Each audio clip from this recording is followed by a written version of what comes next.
दर्शकों, हम अभी मौजूद हैं दिल्ली के नांगलोई विधानसभा क्षेत्र में और वार्ड नंबर 37N है ये। यहाँ पर हम मौजूद है कांग्रेस पार्टी के कार्यालय पर, जहाँ पर मनोज रानी जी हमारे से यहाँ पर मिली हैं और उनसे हम अभी कुछ देर में बात भी करेंगे। मैं आपको दिखाना चाहूँगा कि यहाँ पर कार्यालय के बाहर का भी जो मेन सड़क है जो कि PWD के अंडर में आती है, यहाँ पर आप देख सकते हैं कि किस प्रकार से सीवर की पाइपलाइन डालने के नाम पर यहाँ पर सड़क को खोदा गया था। मैं अपने कैमरा पर्सन से कहूँगा एक बार वो दिखाएं कि किस प्रकार से यहाँ पर सड़क को खोद करके अभी उसको बराबर करने का या उसको भरत का कार्य नहीं हुआ है, सड़क को रिपेयर नहीं किया गया है। क्षेत्र की और भी कई समस्याएं हैं जिनसे हम बात करेंगे मनोज रानी जी के साथ में, और मनोज रानी जी से जानेंगे कि क्षेत्रीय जो मुद्दे हैं और साथ ही साथ दिल्ली में जिस प्रकार से इस समय में अरविंद केजरीवाल जी ने फ्री का लालच दे करके जनता को अपनी तरफ बरगलाया हुआ है, जनता को अपनी तरफ में किया हुआ है, उस पर उनके क्या विचार हैं। ये आम आदमी पार्टी का दिल्ली में लोगों को पानी जो सप्लाई का दिया जाता है वो पानी है, और आप देख सकते हैं कि टूटी से किस प्रकार से ये काला पानी निकल रहा है। पहले के समय में जो बड़े बड़े खूंखार कैदी होते थे उन्हें काला पानी की सज़ा दी जाती थी, लेकिन आज लोगों को घरों में काला पानी मिल रहा है। आप देख सकते हैं किस प्रकार से झागदार और बदबूदार पानी आ रहा है यहाँ पर। दूसरे मुद्दों की बात करते हैं कि ये गंदा पानी आ रहा है क्षेत्र के अंदर, तो दिल्ली सरकार जो कहती है कि हम दिल्ली की जनता को इतने यूनिट पानी फ्री देते, तो ये कैसा पानी देगी इस समय में? आपके सामने है सर जी। जो पानी हमें मिल रहा है केजरीवाल सरकार की तरफ से आपके सामने है, और आपने इसकी फोटो भी खींची है और डायरेक्ट सप्लाई से वो पानी आ रहा है। अब आप देख लीजिए हमें कैसा पानी फ्री का मिल रहा है। इस पानी को खाने में, पीने में किसी भी तरह से यूज नहीं किया जा सकता। इस पानी को पी के बीमारियां ही फैलेंगी, और जितना हमें फ्री केजरीवाल नहीं दे रहा उतना उससे कई गुना ज़्यादा हम डॉक्टर को पे करके आएंगे। मैम, जैसे आपके क्षेत्रीय विधायक जो हैं वो बात करते हैं कि उन्होंने क्षेत्रों में सीवर की समस्याओं को जड़ से ख़त्म कर दिया है, नालियों की समस्याओं को ख़त्म कर दिया है, सड़कें सारी सुचारू रूप से बना दी है, इस पर आप क्या कहेंगे? कहीं पर भी नहीं हुआ है भाई साहब। सारी गलियां आप निकल के देखिए टूटी पड़ी हैं, रोड टूटे पड़े हैं, यहाँ तक कि सीवर की सफाई नहीं होती। नालियां जाके देखिए भरी पड़ी हैं गंदगी से, कहीं कोई सफाई नहीं है। मक्खियां भिनभिना रही हैं, मच्छर हो रही हैं, बीमारियां फैल रही हैं। कहीं से भी विकास कहीं नज़र नहीं आता, चाहे वो पार्षद का हो चाहे वो विधायक का हो। सिर्फ बोलने तक ही सीमित है और दिखावे की राजनीति हो रही है, ज़मीनी स्तर की राजनीति नहीं है। कोई विकास नहीं हो रहा है हमारे वार्ड में। आप एक बार सर्वे कीजिए जी मैम। जैसा कि हमारे देश ने कल महिला दिवस के रूप में मनाया है और दिल्ली सरकार महिलाओं की सुरक्षा को लेकर के दिल्ली में आई थी, और दिल्ली की सत्ता में कामयाब होने में सबसे बड़ा योगदान महिलाओं का था कि अरविंद केजरीवाल जी को महिलाएं लेकर के आई थी। तो जब आज के समय में महिला सुरक्षा किस स्तर पर है दिल्ली में, वो आप हमारे दर्शकों को एक बार बताएं। महिलाएं सुरक्षा के लिए लेके आई थी, विकास के लिए लेके आई थी जी। लेकिन ना ही तो दिल्ली में महिलाएं सुरक्षित हैं और ना ही दिल्ली का विकास हुआ है जी। जहाँ से भी महिलाएं निकलती हैं शराब के ठेके खुल रहे हैं, तो महिलाएं कहाँ सुरक्षित होंगी? दिल्ली सरकार ने हर वार्ड में 3-3, 4-4 ठेके खुलवाने की परमिशन दी है, तो महिलाएं कहाँ सुरक्षित हुई? फिर वो ये कह रहे हैं कि हमने कैमरे लगवाए हैं। आप पूरे एरिया में सर्वे कीजिए कि आपको कहीं कैमरे नजर आ जाए, तो सुरक्षा कहाँ है जी। प्लस आप विकास की बात करते हैं, तो विकास तो जब दिल्ली में कांग्रेस सरकार थी, शीला दीक्षित थी हमारी मुख्यमंत्री, उस टाइम जो विकास हुआ, उसके बाद कोई विकास नहीं है दिल्ली में। आप लोग सर्वे भी करते हैं, आप लोगों को भी पता है कि दिल्ली में अगर विकास किया है तो किसी ने कांग्रेस पार्टी ने किया है, उसके बाद केजरीवाल सरकार आई है, कोई विकास नहीं है। एमसीडी में बीजेपी सरकार है पिछले 15 साल से। आपको भी पता है कि एमसीडी का हाल देख लीजिए। मैम, आप कहते हैं कि दिल्ली में किसी भी प्रकार का विकास नहीं है, लेकिन ये तो बड़े बड़े होर्डिंग और पोस्टरों से दावे करते हैं कि हमने दिल्ली में इतने सरकारी स्कूल खोल दिए, इतने बड़े लेवल पर हम काम करवा रहे हैं, दिल्ली को अच्छे लेवल पर लेके जा रहे हैं, दिल्ली में हमने स्मॉग टावर लगवाए हैं। दिल्ली में स्कूली शिक्षा 0 कर दी गई है जी। मैं ये कहती हूँ कि आप जिनके बच्चे स्कूलों में जाते हैं जी, उन लोगों से मिलिए जी। क्या उनकी शिक्षा का क्या असर हुआ है? जो ऑनलाइन क्लासेस इन्होंने दी हैं जी, बच्चे बिल्कुल डाउन हो गए हैं, कोई शिक्षा का स्तर बिल्कुल जीरो हो गया है।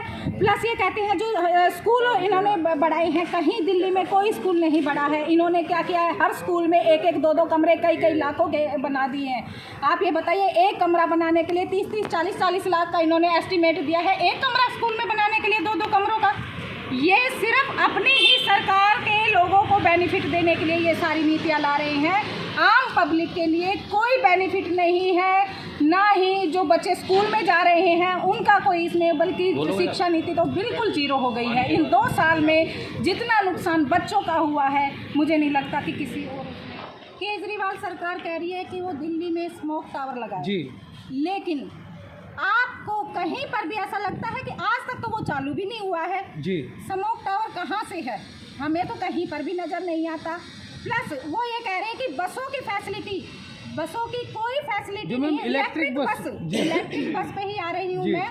इलेक्ट्रिक बस का इन्होंने कहा था कि हम दिल्ली में पॉल्यूशन कम करने के लिए इलेक्ट्रिक बस लाएंगे, लेकिन आज तक सिर्फ एक ही बनी है और वो भी चल नहीं रही है। वो भी उनके बस डिपो में ही खड़ी है, रोड पर आपको कहीं नजर नहीं आएगी। समय में जो आम आदमी पार्टी है जगह जगह पोस्टर बैनर के माध्यम से ये कह रही है कि जिस तरीके से हमने विधानसभा में परिवर्तन किया उसी तरीके से निगम में भी परिवर्तन करके दिखाएंगे दिल्ली में। मैं वही कह रही हूँ भाई साहब, ये पोस्टर बैनर इन चीज़ों से विकास नहीं होता है। विकास तो आपके करने से होगा। पोस्टर बैनर होर्डिंग लगाने से कहीं विकास नहीं होता है। विकास जमीनी स्तर पे करके दिखाइए ताकि आम पब्लिक भी बोले कि विकास हुआ है। पोस्टर बैनर से कहीं विकास नहीं होता है। काम बोलेगा, आप काम को देखिए। जी, आने वाले निगम के चुनाव में दिल्ली की जनता से आपकी क्या अपील रहेगी?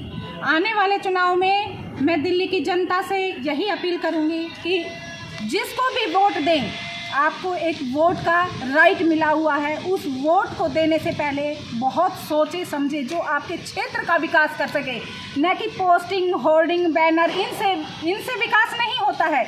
जो ज़मीनी स्तर से जुड़े, जो लोगों के काम करे, ऐसे नेता को चुने, न कि सिर्फ पोस्टर होर्डिंग में दिखे और पिछले 5 साल कहीं पर भी पब्लिक में नज़र ना आए।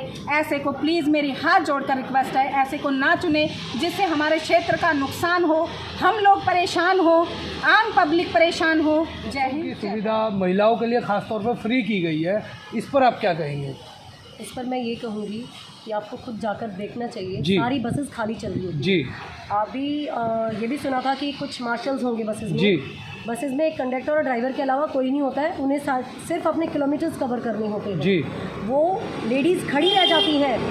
लेडीज़, चलो मान लिया आपने फ्री सेवा दे दी जी, और अगर कोई मजबूरी में वेट करता है जी, और जिसके पास वक्त हो लेता है वो वेट कर लेता है जी, लेकिन वेट करने के बावजूद भी बसेस लेडीज़ के लिए रुकती नहीं है जी। तो वो सिर्फ अपने किलोमीटर पूरी करके जाते रहते हैं। और ये झूठ की राजनीति हो रही है, बिल्कुल झूठ है कि फ्री की बसेस दे दी है।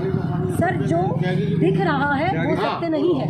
इस बार पोस्टरबाजी को वोट ना दी जाए, क्योंकि अगर इनका काम बोलता सर तो इनको प्रचार की आवश्यकता नहीं। मैम, आपसे मेरा एक सवाल और रहेगा, जैसे कि दिल्ली सरकार नई आबकारी नीति लेकर के आई है, नई आबकारी नीति के तहत केजरीवाल जी ने ये भी कहा था कि हम महिलाओं के लिए पिंक शराब के ठेके खोलेंगे और उस पर 30% का डिस्काउंट देंगे।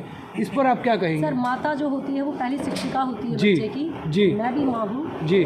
मैं अपनी बेटी को टूटे फूटे विद्यालय में भेजना ज़्यादा पसंद करूँगी पिंक शराब के ठेके से बढ़िया जी। ठीक है, आप खुद बताइए, शराब के ठेकों का आप इस तरीके से प्रचार कर रहे हो। शिक्षा में जो नई शिक्षा नीति आई है उसमें आप लोग शिक्षात्मक जो एज होती है हमारी फर्स्ट के एडमिशन की, उसको आपने 5 से 6 ईयर कर दिया है। भैया बड़े हो के पहली में जाना, लेकिन शराब आप 3 साल पहले पी सकते थे, शराब आप 18 साल के होते पी लो।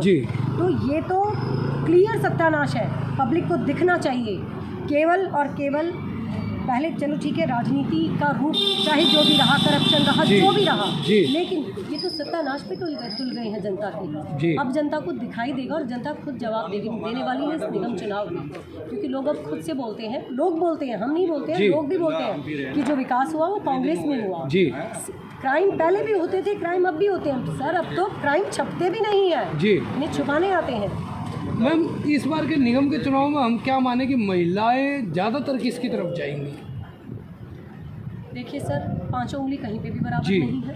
यदि प्रचार को ना देखते हुए काम को देखेंगे तो इस बार क्लियर कांग्रेस की तरफ हो जाएंगे। अकेली महिलाएं नहीं जी, सिर्फ क्योंकि आप ये देखिए, एक तरफ आप फ्री में दे रहे हो जी, अभी बहुत सारे इश्यूज हैं। बेरोजगारी पे किसी का ध्यान नहीं जा रहा है, अनपढ़ता की तरफ किसी का ध्यान नहीं जा रहा है, स्वच्छता पर किसी का ध्यान नहीं जा रहा है। 70 साल का गायन करते रहते हैं। ये सारे अभियान कांग्रेस पार्टी चलाकर और बहुत अच्छा कर चुकी थी। जब हम डेवलपमेंट की राह पर थे, ये तो हमें बिल्कुल ही जीरो पे ले आए हैं। अभी जहाँ पे अच्छे सड़क बनने की बात थी, जहाँ पे एक वर्ल्ड क्लास सिटी बनाने की बात थी, हम तो यहाँ पे सीमेंटेड रोड बनाने के लिए रिक्वेस्ट कर रहे हैं, नहीं बनती है। दोबारा मिट्टी में आ गई है जनता जी। मैम, आपको क्या लगता है कि दिल्ली को दोबारा से जिस तरीके से शीला दीक्षित जी ने संवार के रखा था, उस तरीके से दिल्ली को दोबारा बनाने के लिए कितना और समय लग जाएगा अगर ये दिल्ली में किसी और की सत्ता आती है या कांग्रेस की सत्ता आती है? देखिए सर, इन्होंने बर्बाद करने में पूरे 15 साल जी, जो भी है, कहीं पर कोई है, कहीं पर कोई है। अगर कहीं पे कांग्रेस के भी पार्षद हैं तो उनको काम नहीं करने दिया जाता है। क्लियरली आपको भी पता है प्रशासन में चल क्या रहा है जी। लेकिन अगर कांग्रेस पार्टी आती है जी, कहते हैं ना, रिपेयर करने में थोड़ा टाइम जरूर लगेगा जी, लेकिन हाँ, दिल्ली को अगर कोई संवारने का दम रखता है तो केवल कांग्रेस पार्टी रखती है। बहुत फ्री का पानी दे रही है, इस फ्री के पानी को आपके घरों तक पहुंचाने में दिल्ली सरकार का जो योगदान है उस पर आप क्या कहेंगे? बहुत बढ़िया योगदान है साहब। पानी आ रहा है लेकिन गंदा आ रहा है। ये देखो बोतल में पानी आ रहा है, किस तरीके का पानी सप्लाई का आपके घरों में? गंदा पानी आ रहा है, कोई यूज नहीं हो रहा जी। लोग बाहर से मंगा रहे, इसमें समरसेबल पूरी गली दिखाओ ना जी, तंग है, पूरी तंग है, कुछ भी नहीं आ रहा है। तो इसके लिए आपने कहीं कंप्लेंट कराई है, कई बार चेक करके गड्ढे खोद गए। यहाँ पे एक उधर खोदा है, एक इधर साइड में खोदा है जी। अनु कह रहे 2-3 महीने लग जाएंगे। 2-3 महीने आदमी कैसे रहेगा? 2-3 महीने लग जाएंगे लाइन बदलने। लाइन बदलने और अभी 3 महीने कह रहे हैं, ये पता नहीं कितने दिन बाकी हैं जी, कितने दिन में बदल जाएंगे। मतलब कोई लास्ट टाइम नहीं है, लास्ट टाइम नहीं है, टाइम नहीं है, किसी इतने दिन के अंदर में काम। अब उनसे कहते नहीं करेंगे, हमारी तो ड्यूटी इतनी है कि हम जाकर अधिकारी को बता देंगे और अधिकारी क्या करेंगे क्या नहीं करेंगे, उसका कोई पता नहीं। सीवर का पानी आ रहा है। तो आपने कभी इसकी कंप्लेंट वगैरह कहीं कल परसों भी जो फोन है वो लिख के ले गए थे, साइन करवा के ले गए थे जी। और कल भी आए थे। ये कितने दिनों से ऐसी समस्याएं चल रही है? कम से कम भी हो गए 15 दिन तो हो गए। 15 दिन से पानी इसी तरीके से ऐसा ही आ रहा जी। हम तो अपना से बिसलरी का लाओ खरीद के क्या करेंगे? कपड़े धोने के लिए भी आप पानी खरीद के मंगा रहे हैं बाहर से? तो कपड़े धोने का तो इसमें भी लिया, आस पड़ोस से लिया, कपड़े धोने का पीने के लिए तो चाहिए, पीने के लिए आप खरीद के लेकर पीने के लिए तो चाहिए ना, और मरेंगे बच्चों को मारेंगे क्या? का चेयरमैन भी हूँ, अभी प्रेसिडेंट हमारी RW एसोसिएशन के कहीं गए हुए हैं। और यहाँ इतनी जो हमारी कॉलोनी की समस्या इतनी विकट हो चुकी है कि यहाँ पर लोगों को गंदा पानी पीने पे मजबूर हैं। जैसे कि आपने देखा ही होगा कि टूटियों में से किस तरह से कि काला पानी, यानी कि काला पानी जो कि होता है ना, बिल्कुल ब्लैक नाली में से निकलता, पता नहीं वो या तो केजरीवाल साहब ने वो जो पानी की लाइन वो नाली की लाइन से अटैच कर दी है या क्या किया हमें नहीं पता, मगर जो फ्री पानी आ रहा है वो किस तरीके का आ रहा है आप देख सकते हैं। इतना बुरा हाल है, त्राहिमाम हो चुके हैं हम इस तरीके से कि ना तो हम नहा सकते, ना हम धो सकते, ना हम पानी पी सकते। इतना बुरा हाल है इस कॉलोनी का। मैं नांगलोई एक्सटेंशन 1 से हूँ और यहाँ बहुत ही बुरी परिस्थितियाँ हो चुकी है पानी के मामले में। धन्यवाद।